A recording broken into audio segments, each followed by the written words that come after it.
fades, the system lies. Dreams of comfort, a thin disguise. 85 on the world's gold, while billions struggle in the cold. Study hard, they say play the game. All right, everyone, welcome back for another deep dive. Today we're going to be tackling a topic that I know is near and dear to all of our hearts, and that is the economy. Yes, but particularly in the 21st century. Yes, we're not just talking about, dry textbook economics. We're talking about the economy as it's really impacting your life in the 21st century. Yeah, like how it impacts your day-to-day decisions. Exactly. And the things you're thinking about for the future. Completely. And how to make sense of all this chaos that's happening. Yes, and that chaos is a big part of what we're going to be talking about today, because I know a lot of people are feeling like the world is spinning a little bit faster these days, right? Yeah. And the economy, I think, is a big part of that. Yeah, and one of the interesting things about this topic is that it's it goes beyond just numbers, right? Totally. It's about psychology. Oh, yeah. It's about history. Sure. It's about even a little bit of magic, you know? Oh, that's where I want to get to. We'll get there. Okay, so let's start with something I think a lot of people can relate to, which is this idea of the American dream. Yeah. Right? Yeah. Big house. White picket fence. Two-car garage. The whole 9 yards. All that. Yeah.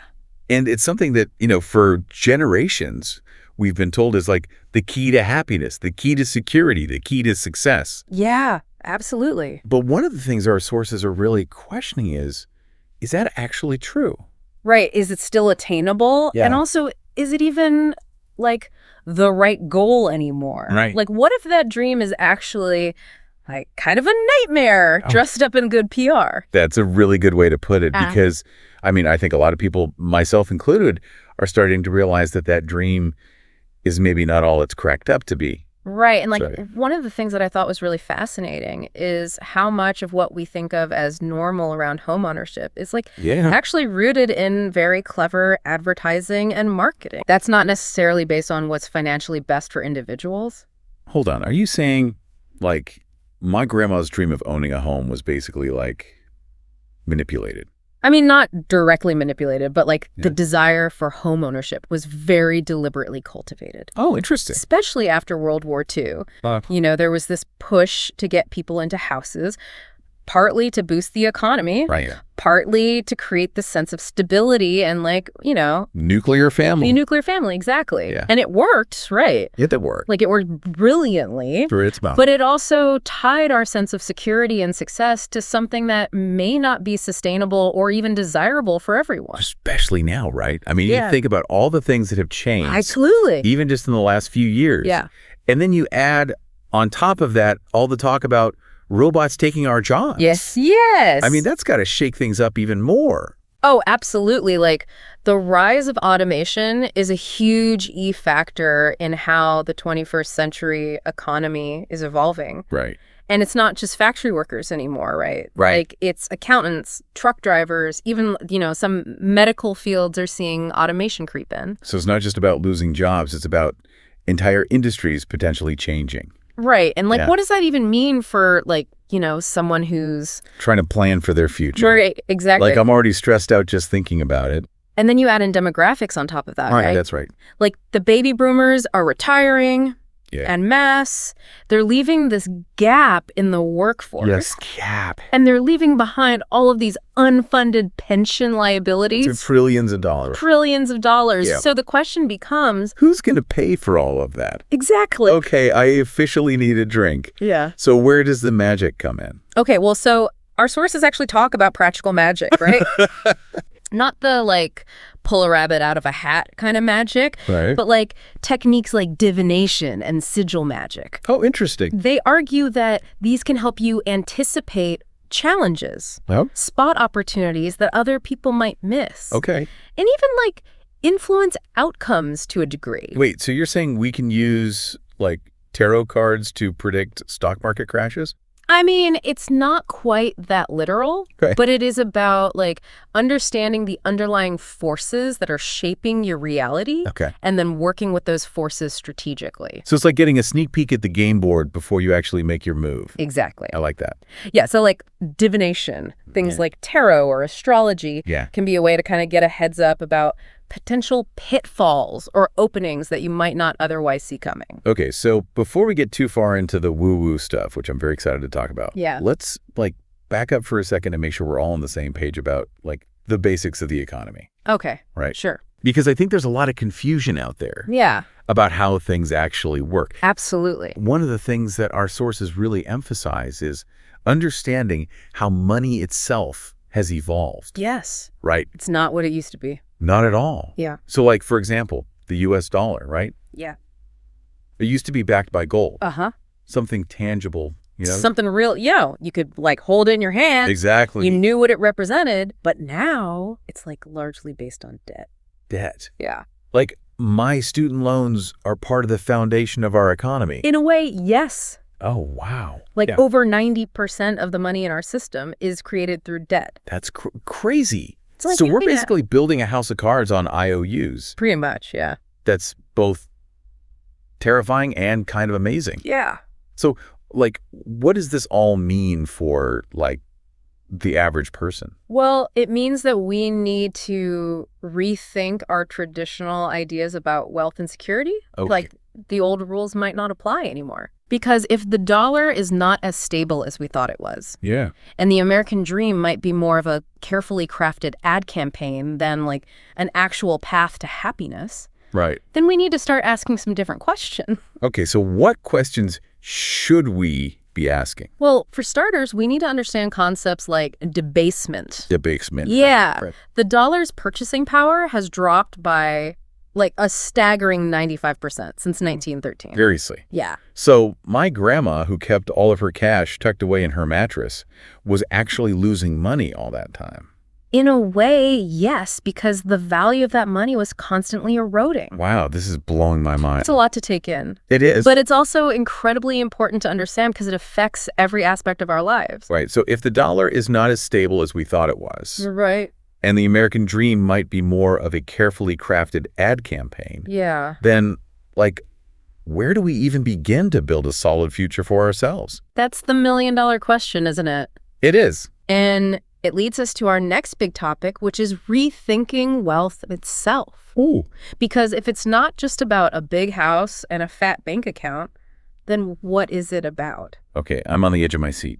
And how does magic fit into all of this? I was going to say, where does the magic come back in? Well, stay tuned, folks, because things are about to get really interesting. I can't wait. Yeah. All right. Hi, people. Next week, we will have videos continuously about Chaos Magic. So, if you like Chaos Magic and you want some reference about some books, good books, I will show in the next three days in this week, okay? I just telling you because you're watching here the Chaos Magic Time. Deep divers' brains warmed up. Last time we left off with some huge ideas.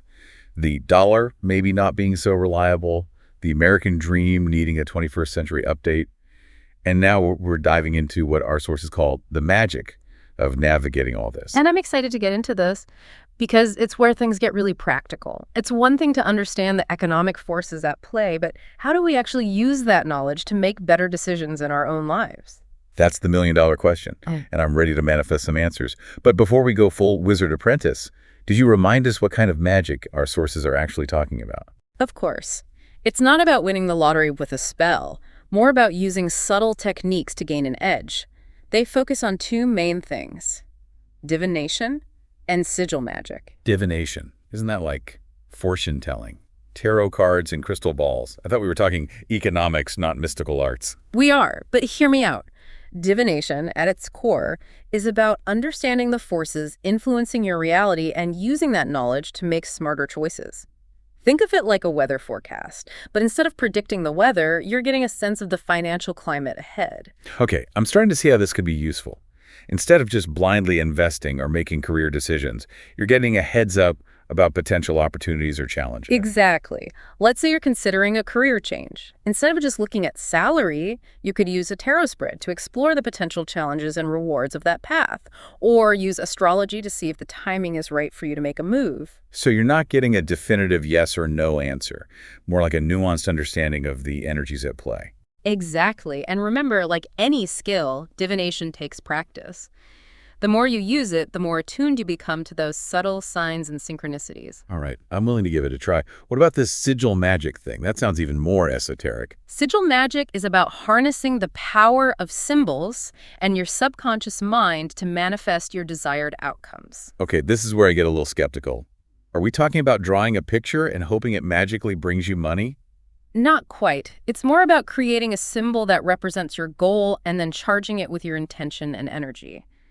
There are many techniques for doing this, but the core principle is that you're bypassing your conscious mind and tapping directly into the power of your subconscious to bring about change. So it's like planting a seed in your mind and then nurturing it with focused energy and belief. That's a great analogy. And while it might sound a little out there, there's actually a lot of research on the power of the subconscious mind to influence our reality. I'm remembering that study where they had two groups of basketball players. One group practiced physically, the other just visualized themselves practicing, and the visualization group improved almost as much as the physical practice group. Exactly. Our minds are incredibly powerful tools, and sigil magic is just one way to tap into that power. Okay, I'm willing to keep an open mind. But how does this apply to something like, say, getting a promotion at work? Do I draw a picture of myself in a corner office and hope for the best? It could be as simple as that. Or you could create a more abstract symbol that represents your desire for career advancement. The key is to find a symbol that resonates with you and then charge it with your intention through visualization, meditation, or even creative expression. So I could incorporate my sigil into a painting, a song, or even a dance. Absolutely. The more creative and engaging the process, the more likely you are to imbue the sigil with your energy and belief. I love that this approach encourages us to think outside the box and tap into our creative potential. That's almost like a form of active meditation. And that's the beauty of these magical techniques. They're not about passive wishing or hoping. They're about engaging with your goals in a focused and intentional way. All right, I'm starting to see the magic in all of this, but let's bring it back to the practicalities of the 21st century economy. How do divination and sigil magic actually help us navigate the challenges we talked about in the last segment?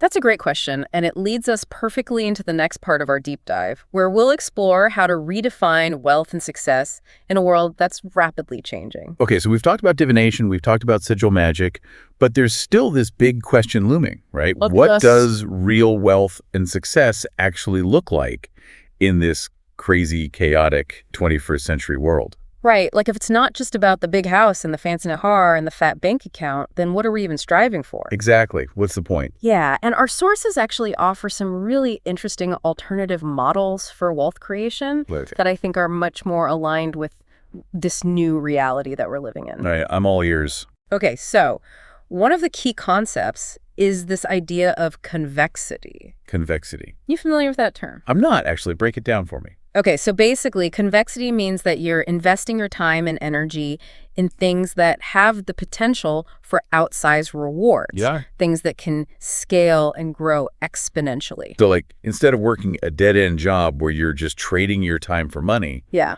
you're focusing on building skills, assets, or businesses that have the potential to, like, really take off. I like that. So some examples of this could be like learning to code, starting an online business, investing in real estate, things like that, where there's like a lot of potential upside. But it's about taking risks, but also about making sure that those risks have the potential for a big payoff. Exactly. It's not about just gambling your money away. Right. It's about like calculated risk taking. I like that. Another important concept is network effects. Network effects. Yeah, so this is the idea that the more people you're connected to, the more valuable your network becomes. Right, like the classic, it's not what you know, it's who you know. Exactly, but it's even more than that now because we have these incredible tools like social media that allow us to connect with people all over the world. It's crazy, right? That's amazing. Like the potential is just mind-blowing. Yeah, so building a strong network, both online and offline, is absolutely essential for success in the 21st century.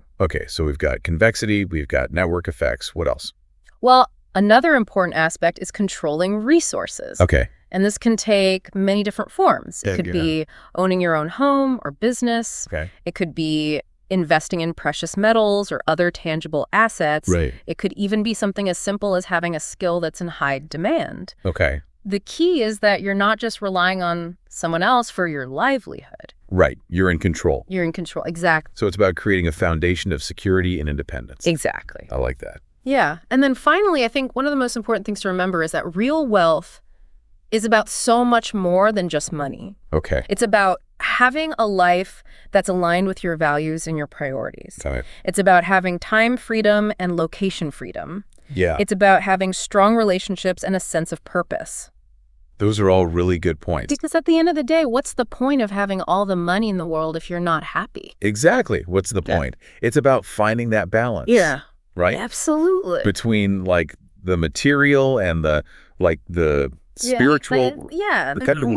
I think the 21st century is really forcing us to reevaluate what's truly important. I agree with that. You know, it's not just about working ourselves to death. No. We buy more stuff that we don't need. Yeah, that's the old paradigm. Exactly. It's about creating a life of meaning and purpose. I love that. Yeah. Okay, so big picture. What are like the biggest takeaways from all of this? Okay, so I think the first takeaway is that the world is changing, and it's changing fast.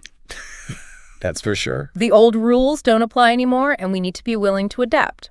Absolutely. Second takeaway is that knowledge is power.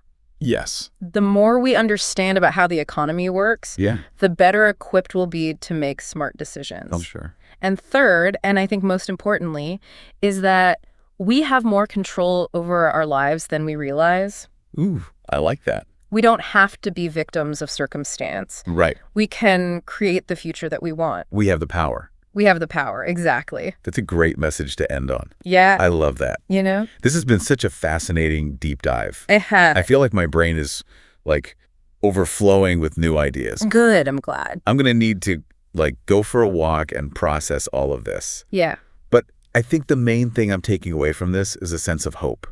Good. You know? Yeah. Like even though the world feels a little crazy right now, there's still so much potential for us to create a better future for ourselves and for future generations. I completely agree. Well, thank you so much for sharing all of your wisdom with us today. It's been my pleasure. I know our listeners are going to get a lot out of this. I hope so. And as always, keep diving deep, everyone. Yeah, stay curious. We'll see you next time. Greetings, everyone. I need to ask for your understanding because making one video in English and another in Portuguese every day is very complicated, especially because the power is very unstable here where I am in Campos do Jordão. Given this situation, I am forced to make only one video a day, Monday, Wednesday and Saturday in English, while on Tuesdays, Thursdays and Sundays I will make them in Portuguese. I am sorry that I cannot offer the same videos more consistently, but the simultaneous execution of other projects require this, and I cannot handle everything at the same time alone. If this bothers you, leave your comments below so that I can find another alternative that may be more interesting for everyone. After all, it seems that it is unfeasible, even for you viewers, to see a different video every day given the increasing drop in views, the more I insist on making one video a day. Well, the most important thing is for you to give your opinion in the comments, knowing that next Monday the videos in Portuguese will start a new cycle, leaving the sequence of videos of works related to the Necronomicon. Hugs. Bye. Work your life, retire the same, but chaos whispers, take control. Rewrite the script, reclaim your soul. Chaos protocols, rise and fight. Forge your path in the darkest night. Sigils drawn, allies near. We conquer the world, no room for fear.